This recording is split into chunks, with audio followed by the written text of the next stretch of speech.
मित्रांनो, झेप्टोच्या cash runway बद्दल एक धक्कादायक खुलासा झालेला आहे. सचिन तेंडुलकर आणि अभिषेक बच्चन झेप्टोमध्ये गुंतवणूकदार आहेत. कॅन्सर ड्रग हे 50% महाग झालेले आहेत. तसेच US जगातील सर्वात मोठा ऑइल एक्सपोर्टर बनलेला आहे. मित्रांनो, मी किरण कदम आणि तुमचं स्वागत आहे आजच्या पॉइंटेड चर्चेमध्ये. मित्रांनो, आज अशाच एकदम इन्फॉर्मेटिव्ह न्यूज मी आज तुमच्यासाठी घेऊन आलेलो आहे. तर विदाउट वेस्टिंग एनी टाइम सुरू करूया आजच्या बिझनेस न्यूज. तर मित्रांनो, पहिली न्यूज आहे शेअर मार्केट बद्दल. तर मित्रांनो, शुक्रवारी सेन्सेक्स हा 1695 पॉइंट्सनी उसळून तो 75,527 वर बंद झाला आणि निफ्टी ही 461 पॉइंट्सनी वाढून 23,622 वर स्थिरावलेली आहे. कारण US प्रेसिडेंट डोनाल्ड ट्रम्प यांनी सांगितलं की वॉशिंग्टन आणि इराण यांच्यात ग्रेट सेटलमेंट झाले आहे आणि आता फक्त डॉक्युमेंट फायनल करायचं बाकी आहे. मित्रांनो, या एका फक्त वक्तव्याने इंडियाच्या मार्केटमध्ये 7 लाख कोटींपेक्षा जास्त वेल्थ निर्माण केलेली आहे. मित्रांनो, इराण पीस डीलच्या आशेने ब्रेंट क्रूड ऑइल हे 4% खाली येऊन $87 आलेले आहे आणि WTI सुद्धा $83 आलेले आहे. हे इंडियासाठी अत्यंत महत्वाचे आहे कारण इंडिया आपल्या 85% ऑइल गरजा या इम्पोर्टने भागवतो आणि क्रूड खाली आले की पेट्रोल डिझेल स्वस्त होते, OMC चे नुकसान थांबते आणि इन्फ्लेशन कमी होते आणि RBI ला रेट कट करणे सोपे होऊन जाते. आणि त्याचमुळे सेन्सेक्सचे सर्व 30 स्टॉक्स शुक्रवारी हे पॉझिटिव्ह राहिलेले आहेत. बँकिंग, फायनान्शियल सर्व्हिसेस आणि रिअल्टी यांना सर्वात जास्त तेजी दाखवली. तर मित्रांनो, नेक्स्ट न्यूज आहे स्पेसएक्स बद्दल. स्पेसएक्स ही शुक्रवारी नॅसडॅक वरती लिस्ट झालेली आहे. IPO प्राइस त्यांची $135 पर शेअर होती आणि ब्लूमबर्गच्या अहवालानुसार ग्रे मार्केटमध्ये प्री मार्केट ट्रेडिंग मध्ये 35% पेक्षा जास्त त्यांना प्रीमियम मिळालेला आहे. म्हणजे $135च्या शेअरसाठी $180 ते $185 पर्यंत लोक पैसे द्यायला तयार होते. टोटल IPO रेज हा $75 बिलियन म्हणजे 6.3 लाख कोटीचा आहे, जो की आजवरचा जगातील सर्वात मोठा IPO होता. हा IPO 4 पट ओव्हर सबस्क्राईब होता, म्हणजे $250 बिलियन म्हणजेच 21 लाख कोटींची डिमांड आली होती फक्त $75 बिलियन IPO साठी. स्पेसएक्सची व्हॅल्युएशन ही आता 148 लाख कोटींवर पोहोचलेली आहे, जी आता ऍपल, मायक्रोसॉफ्ट पाठोपाठ जगातील टॉप 5 कंपनीजमध्ये आलेली आहे. ह्या एका रॉकेट कंपनीने 24 वर्षामध्ये 0 पासून $1.77 ट्रिलियन प्रवास केलेला आहे. हे इलॉन मस्कच्या व्हिजन आणि एक्झिक्युशनचे अद्वितीय उदाहरण आहे. तसंच मित्रांनो, इलॉन मस्क हे जगातील सर्वात पहिले ट्रिलियनियर ठरलेले आहेत. स्पेसएक्सच्या लिस्टिंग नंतर इलॉन मस्क यांचे स्पेसएक्स मधील स्टेक हे $766 बिलियन आणि टेस्ला मधील स्टेक $280 बिलियन मिळून एकूण नेटवर्थ ही त्यांची $1.05 ट्रिलियन वर पोहोचले आहे. म्हणजे जगातील पहिले ट्रिलियनियर बनलेले आहेत. स्पेसएक्स IPOने एकट्या मस्कच्या वेल्थ मध्ये $180 बिलियन म्हणजे 15 लाख कोटी जोडलेले आहेत. म्हणजेच मित्रांनो, इलॉन मस्क हे पुढच्या 5 सर्वात श्रीमंत व्यक्तींच्या एकत्रित वेल्थ पेक्षाही जास्त श्रीमंत आहेत. जेफ बेझोस यांची वेल्थ आहे $230 बिलियन, तसेच Larry Ellison $195 billion, Mark Zuckerberg $220 billion, Larry Page हे $130 बिलियन आणि हे सगळे मिळून मस्क यांच्या पेक्षाही कमी आहेत. आणि तसंच मित्रांनो, पीटर थियल यांनी स्पेसएक्स IPO मधून $50 बिलियन कमावलेले आहेत. पीटर थियल यांची व्हेंचर कॅपिटल फंड फाउंडर्स फंडने गेल्या जवळपास 20 वर्षांमध्ये स्पेसएक्स मध्ये विविध फंडिंग राऊंड्स मध्ये $600 मिलियन गुंतवले होते आणि आता स्पेसएक्सचा IPO नंतर फाउंडर्स फंडचा $50 बिलियन पेक्षाही जास्त झालेला आहे. म्हणजे 83 पट रिटर्न भेटलेले आहेत. पीटर थियल हे पेपॅलचे को फाउंडर आहेत, ज्यांनी फेसबुकमध्ये सुरुवातीला $5 लाख गुंतवले होते आणि $1 बिलियन काढले होते. पण स्पेसएक्सचा रिटर्न त्यापेक्षाही जास्त मोठा आहे. तर मित्रांनो, नेक्स्ट न्यूज आहे जेफ बेझोसच्या प्रोमिथियस बद्दल. तर जेफ बेझोस आणि फॉर्मर गुगल एक्स एक्झिक्युटिव्ह विक बजाज यांनी AI स्टार्टअप प्रोमिथियसने सीरीज B मध्ये $12 बिलियन रेज केलेले आहेत आणि व्हॅल्युएशन ठेवलेलं आहे $41 बिलियन. हे स्टार्टअप नोव्हेंबर 25 मध्ये फक्त $6.2 बिलियन ने लॉन्च झाली होती आणि 7 महिन्यांमध्ये $18 बिलियन टोटल फंडिंग त्यांची झालेली आहे. प्रोमिथियसचे लक्ष्य आहे आर्टिफिशियल जनरल इंजिनियर म्हणजे AI, जो एरोस्पेस, ऑटोमोटिव्ह आणि सेमीकंडक्टर इंडस्ट्रीजसाठी कॉम्प्लेक्स फिजिकल प्रोडक्ट डिझाईन आणि मॅन्युफॅक्चर करू शकेल. हे ChatGPT सारखं टेक्स्ट AI नाही आहे, हे फिजिकल वर्ल्ड मध्ये काम करणारं एक इंडस्ट्रियल AI आहे. तर मित्रांनो, जेफ बेझोस यांनी एक धक्कादायक दावा केलेला आहे. ते बोलत आहे की AI मुळे नोकऱ्या जाणार नाहीयेत, तर उलट लेबर शॉर्टेज होणार आहे. CNBC ला दिलेल्या इंटरव्ह्यूमध्ये जेफ बेझोस यांनी सांगितले की AI मुळे प्रोडक्टिव्हिटी इतकी वाढेल की प्रत्यक्षात वर्कर्सची कमतरता येईल. जशी बुलडोजरने एक माणूस 100 माणसांचे काम करतो, तसेच AI इनेबल वर्कर इतका प्रोडक्टिव्ह होईल की काम करणाऱ्यांची संख्या ही कमी लागेल, पण जॉब लॉस नाही. हे लिव्हिंग स्टँडर्ड वाढ आहे. जेफ बेझोस यांचं असं बोलणं आहे की रेडिओलॉजिस्ट, सॉफ्टवेअर इंजिनियर यांच्या जॉब्स नक्कीच जाणार नाहीत. AI त्यांच्या कामाची क्वालिटी आणि स्पीड वाढवून देणार आहे. आणि 2 इन्कम असलेल्या व्यक्तीला घरामध्ये एकाने वर्क करणे बंद करायचे निर्णय घेण्याची वेळ येऊ शकते, कारण एकाचाच इन्कम एवढा जास्त वाढेल की तो घरातल्या सर्व गरजा भागू शकेल.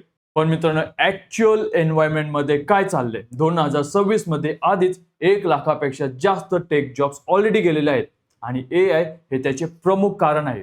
बेझोसची भविष्यकालीन विजन आणि आजची कठोर रियालिटी यात मोठं अंतर आहे. त्यामुळे दोन्ही बाजू समजून घेऊन तुम्ही तुमची करिअर प्लॅनिंग ही नक्की ठरवा. तर मित्रांनो, नेक्स्ट एकदम शॉकिंग न्यूज आहे. झेप्टोकडे आता फक्त IPOच्या आधी 3 ते 4 क्वार्टरचीच कॅश बाकी आहे.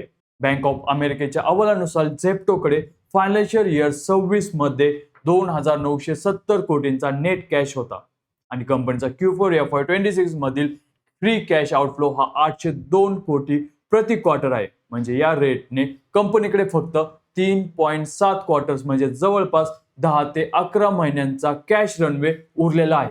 झेप्टोने डार्क स्टोर एक्सपान्शन थांबवलं आहे आणि कॅश बर्न हे 850 ते 900 कोटी प्रति क्वार्टर पर्यंत आणले आहे, जी आधी 1200 ते 1300 कोटी एवढी होती. कंपनी फायनान्शियल 29 पर्यंत प्रॉफिटेबिलिटीचे टार्गेट ठेवत आहे, पण तोपर्यंत IPO मधून आलेल्या 3,990 कोटींवर सर्व्हाइव्ह करावं लागणार आहे. मित्रांनो, हा एक महत्वाचा सिग्नल आहे. झेप्टोला IPO यशस्वी हा झालाच पाहिजे, कारण तो जर झाला नाही तर कंपनी पुन्हा प्रायव्हेट फंडिंग शोधावी लागेल. त्यामुळे मित्रांनो, झेप्टोचा IPO सबस्क्राईब करताना एक प्रश्न तुम्ही नक्की विचारा. जर मार्केट खाली असेल त्यावेळी लिस्टिंग झाली तर कंपनी सर्व्हाइव्ह करू शकते का? तर मित्रांनो, झेप्टोच्या DRHP फाईल मधून समोर येत आहे की झेप्टोमध्ये अखेरकार इन्व्हेस्टर्स कोण कोण आहेत. तर मित्रांनो, क्रिकेट लेजंड सचिन तेंडुलकर आणि त्यांच्या पत्नी अंजली तेंडुलकर यांनी नोव्हेंबर 2024 मध्ये जवळपास 10 कोटी या कंपनीमध्ये इन्व्हेस्ट केले होते.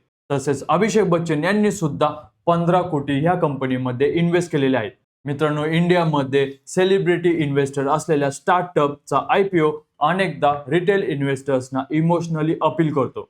पण लक्षात ठेवा की सचिन आणि अभिषेक यांनी IPO पेक्षा खूप कमी किमतीमध्ये शेअर्स मिळवलेले आहेत, त्यामुळे त्यांना प्रॉफिट हा नक्की होणार आहे. पण रिटेल इन्व्हेस्टर्सना IPO प्राइसवर येऊन इन्व्हेस्ट करावे लागणार आहे.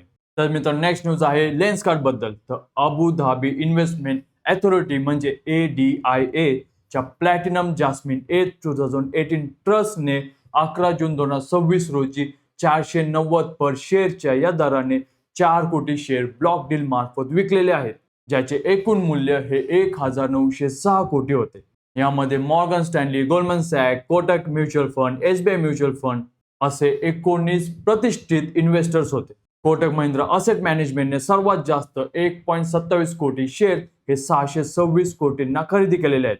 ADIAचा लेन्सकार्ट मधील स्टेक या डील नंतर 12.08% 9.78% आलेला आहे आणि डोमेस्टिक इन्स्टिट्यूशन्सना 3.05 कोटी शेअर्स हे 1,495 कोटींना मिळालेले आहे. लेन्सकार्ट हे इंडियामधील IBR मार्केटमधील सर्वात मोठे प्लॅटफॉर्म आहे आणि FTSE ऑल वर्ल्ड इंडेक्समध्ये नुकताच इन्क्लूड झालेला आहे. ADIAचे पार्शियल एक्झिट हे प्रॉफिट बुकिंग आहे. तर मित्रांनो, नेक्स्ट न्यूज आहे वोडाफोन आयडिया बद्दल. तर वोडाफोन आयडियाच्या शेअर होल्डर्सनी 11 जून 2026 रोजी एका एक्स्ट्रा ऑर्डिनरी जनरल मीटिंग मध्ये आदित्य बिर्ला ग्रुपच्या 4,730 कोटींच्या इन्व्हेस्टमेंटला मंजुरी दिलेली आहे. या इन्व्हेस्टमेंट नंतर आदित्य बिर्ला ग्रुपचा वोडाफोन आयडिया मधील स्टेक हा 9.6% 13% पोहोचणार आहे आणि हे पैसे कॅपिटल एक्सपेंडिचर म्हणजे 5G रोल आउट आणि आउटस्टँडिंग लोन्स रिपे करण्यासाठी वापरले जाणार आहे. मित्रांनो, बॉम्बे हायकोर्टने दिलेल्या 2113 कोटी AGR दिलासानंतर हे दुसरे मोठे पॉझिटिव्ह न्यूज आहे. VI ला आता जिओ आणि एअरटेल विरुद्ध टिकायचे असेल तर 5G नेटवर्क जोरदार एक्सपांड करावे लागेल आणि 4730 कोटी हे त्या दिशेने एक महत्वाचं पाऊल आहे. VI स्टॉक एप्रिल पासून 61% वाढला आहे आणि आरपू त्यांचा 135 रुपयावरून 190 पर्यंत सुधारण्याचा त्यांचा टार्गेट आहे. मित्रांनो, एकंदरीत जर प्रोमोटर्स अजून पैसे इन्व्हेस्ट करत असेल कंपनीमध्ये तर नक्कीच कंपनी तर बंद होणार नाही. तर मित्रांनो, कोणी कॉलेजमध्ये असताना किंवा शाळेमध्ये असताना रेनॉल्ड ट्रायमॅक्स पेन वापरलेले आहेत हे मला कमेंट सेक्शन मध्ये सांगा, कारण नेक्स्ट न्यूज आहे रेनॉल्ड इंडिया बद्दल. टॉम्स इंडस्ट्रीजने Reynold paints India private limited सोबत असेट परचेस अग्रीमेंट साइन केला आहे, ज्यामध्ये इक्विपमेंट हे $3.52 मिलियन तर ट्रेडमार्क हा $125,000 तसेच पेटेंट आणि डिझाईन हे $50,000 असे $3.7 मिलियन मध्ये रेनॉल्ड इंडियाच्या बिझनेसचे सर्वात महत्वाचे असेट मिळणार आहे. हा डील 1 जुलै 2026 रोजी कंप्लीट होणार आहे. आणि मित्रांनो, डॉम्सला यामुळे रेनॉल्डचे पेन, मार्कर्स, हायलायटर्स आणि स्कूल सप्लाईज बनवण्याचे इंटेलेक्च्युअल प्रॉपर्टी मिळणार आहे. आणि म्हणूनच मित्रांनो, या डीलच्या बातमीनंतर डॉम्सचा शेअर हा 60% उसळलेला आहे. न्यूवेल ब्रँड्स या US कंपनीने रेनॉल्ड ब्रँड आधी मिळवलेला होता, पण इंडिया बिझनेस लॉस मेकिंग असल्याने त्यांनी एक्झिट घेत आहे. डॉमसाठी ही एक स्ट्रॅटेजिक जोड आहे, कारण रेनॉल्डचे डिस्ट्रीब्युशन नेटवर्क आणि ब्रँड रिकॉग्निशन यामुळे मार्केट शेअर त्यांचा लगेच वाढू शकतो. तर मित्रांनो, नेक्स्ट न्यूज आहे ट्रम्पच्या मोबाईल बद्दल. iFixit या प्रसिद्ध टिअर डाऊन अथॉरिटीने NBC न्यूज सोबत ट्रम्प मोबाईल T1 फोनचे टिअर डाऊन केले आहे आणि खुलासा झाला आहे की हा $499 अमेरिकन मेड फोन प्रत्यक्षात हा 2024 मध्ये बनवलेल्या HTC U24 Pro चा गोल्ड प्रिंटेड व्हर्जन आहे, जो वॉलमार्ट मध्ये फक्त $200 पेक्षाही कमी दराने भेटतो.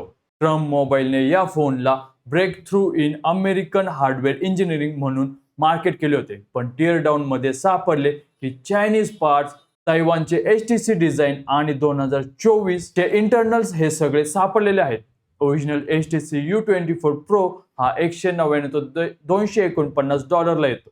ट्रम्प T1 हा $499 येतो, म्हणजे $250 ते $300 चे प्रीमियम फक्त गोल्ड पेंट आणि ट्रम्पच्या नावासाठी आहे. टेक वर्ल्ड मध्ये हे एक सर्वात मोठे PR डिझास्टर आहे, कारण ट्रम्पच्या बाय अमेरिकन पॉलिसीच्या पार्श्वभूमीवर हे चायनीज पार्ट्स वाला आयफोन अमेरिकन मेड म्हणून विकणे म्हणजे थेट हिपोक्रेसी आहे. तैवान आणि चायनावर टेरिफ लावायचे आणि त्यांचेच टेक्नॉलॉजी वापरायचे हे कॉन्ट्रडिक्शन मार्केटला नक्कीच दिसलेले आहे. तर मित्रांनो, नेक्स्ट न्यूज आहे की US बनला आहे जगातील सर्वात मोठा ऑइल एक्सपोर्टर. मे 2026 मध्ये US ने 10.5 मिलियन बॅरेल पर डे असे ऑइल एक्सपोर्ट केलेले आहेत, ज्यामुळे सौदी अरेबिया आणि रशिया दोघांनाही त्यांनी मागे टाकलेले आहे. US जगातील सर्वात मोठा ऑइल एक्सपोर्टर बनलेला आहे. हा लागोपाठ तिसरा महिना आहे ज्यामध्ये US ने हा विक्रम कायम ठेवलेला आहे. आणि मित्रांनो, यामागे 2 कारणे आहेत. एक म्हणजे इराण इस्रायल युद्धाने सौदी अरेबियाच्या एक्सपोर्टला फेब्रुवारी 2026 पासून अडथळा आणलेला आहे, आणि दुसरं म्हणजे US ने युक्रेन रशिया युद्धामुळे रशियावर सँक्शन टाकलेले आहेत आणि त्याचमुळे रशियन ऑइल एक्सपोर्ट हा कमी झालेला आहे. दोन्ही कॉम्पिटिटर कमजोर झाले आणि US ने ही संधी मिळवलेली आहे. तर मित्रांनो, नेक्स्ट न्यूज येत आहे की सरकारने पेट्रोल पंप वरून इंडस्ट्रियल फ्युएल बल्क परचेस हे बंद केलेले आहेत. मिनिस्ट्री ऑफ पेट्रोलियम आणि नॅचरल गॅसने 11 जून 2025 रोजी एक महत्वाचा ऑर्डर काढलेला आहे. इंडस्ट्रियल, कमर्शियल आणि इन्स्टिट्यूशनल युजर्ससाठी रिटेल पेट्रोल पंप वरून बल्कमध्ये फ्युएल खरेदी करणे हे बंद केलेले आहे आणि त्यांनी बल्क सेल पॉइंट्स वरून फ्युएल घेणे बंधनकारक केलेले आहे. आणि त्यामुळे पर कस्टमर पर व्हेकल पर डेला 200 लिटरची लिमिट त्यांनी ही घातलेली आहे. हा ऑर्डर हा 90 दिवसांपर्यंत लागू राहणार आहे आणि वाढवता येणार आहे. कॉमन मानला या ऑर्डरचा थेट फटका काही बसणार नाही, पण ज्या इंडस्ट्रियलला जास्त डिझेल लागते असे जनरेटर, मायनिंग, ॲग्रिकल्चर यांना आता जास्त किमतीवर बल्क पॉइंट्स वरून डिझेल घ्यावी लागणार आहे. तर मित्रांनो, नेक्स्ट न्यूज आहे तर भारत सरकारने कॅन्सर ड्रगच्या प्राइसेस हे 50% वाढवलेले आहेत. नॅशनल फार्मास्युटिकल प्राइसिंग अथॉरिटी म्हणजे NPPA ने सिस्प्लॅटिन आणि कार्बोपॅटिन या 2 महत्वाच्या केमिओथेरपी ड्रग्सच्या किमती ह्या 50% वाढवल्याची मंजुरी दिलेली आहे. कारण या ड्रग्सच्या उत्पादनात वापरला जाणारा रॉ प्लॅटिनम गेल्या 6 महिन्यांमध्ये 100% महाग झालेला आहे आणि 2 वर्षांमध्ये तो 225% वाढला आहे. साऊथ आफ्रिकामधील प्लॅटिनम उत्पादनातील सप्लाय शॉर्टेज आणि वेस्ट एशियाच्या कॉन्फ्लिक्टमुळे शिपिंग कॉरिडॉर्स ब्लॉक झाल्यामुळे इंडियाचा सर्वात मोठा प्लॅटिनम सप्लायर UAE देखील एक्सपोर्ट डिस्ट्रक्शनचा सामना करत आहे. एम्स दिल्ली आणि टाटा मेमोरियल सेंटर सारख्या प्रीमियम ऑन्कोलॉजी सेंटर्समध्ये या ड्रगची गंभीर कमतरता होती. कॅन्सर ट्रीटमेंट आधीच अत्यंत महाग आहे आणि 50% प्राइस हाईकमुळे कॉमन मॅनला आणखी मोठा आता भार भोगावा लागणार आहे. मात्र सरकारने हे इमर्जन्सी प्राइस हाईक शॉर्टेज संपवण्यासाठी केलेली आहे. कारण मॅन्युफॅक्चरर्स ड्रग्ज बनवत नव्हते कारण किंमत कमी होती आणि रॉ मटेरियल महाग होत होतं. मित्रांनो, सन फार्मा, सिप्ला, डॉक्टर रेड्डी सारख्या फार्मा कंपनीसाठी ऑन्कोलॉजी ड्रग सेगमेंटमध्ये ग्रोथ होत आहे. फार्मा सेक्टर लॉंग टर्मसाठी स्ट्रॉंग इन्व्हेस्टमेंट ऑप्शन नक्कीच ठरू शकतो. तर मित्रांनो, नेक्स्ट न्यूज आहे झिरोदा बद्दल. तर झिरोदाचे फाउंडर नितीन कामत यांनी सांगितले की 10 वर्षापूर्वी झिरोदावरती फक्त 2 ते 3% अकाउंट हे महिलांचे होते आणि आज ते अकाउंटचा पर्सेंटेज 30% पोहोचलेला आहे. पोस्ट कोविड फायनान्शियल अवेअरनेस आणि डिजिटल ऍक्सेस आणि SIP कल्चर यामुळे इंडियामधील महिला इन्व्हेस्टर जोरदार वाढलेले आहेत. झिरोदाच्या सर्वेनुसार 50% महिला इन्व्हेस्टर्स आपले अकाउंट इंडिपेंडेंटली मॅनेज करत आहेत, तर 50% फॅमिली मेंबरच्या मदतीने ते मॅनेज करत आहेत.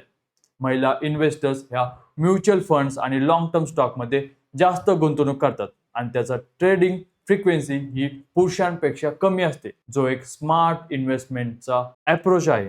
तर मित्रांनो, ह्या होत्या आजच्या इन्फॉर्मेटिव्ह न्यूज. तुम्हाला न्यूज ह्या खरोखर आवडतात की नाही हे मला कमेंट सेक्शनमध्ये नक्की सांगा. तर अशाच डेली बिझनेस न्यूजसाठी चॅनेलला सबस्क्राईब करायला विसरू नका. अशाच इन्फॉर्मेटिव्ह व्हिडिओसह भेटूया पुढच्या व्हिडिओमध्ये. तोपर्यंत जय हिंद, जय महाराष्ट्र.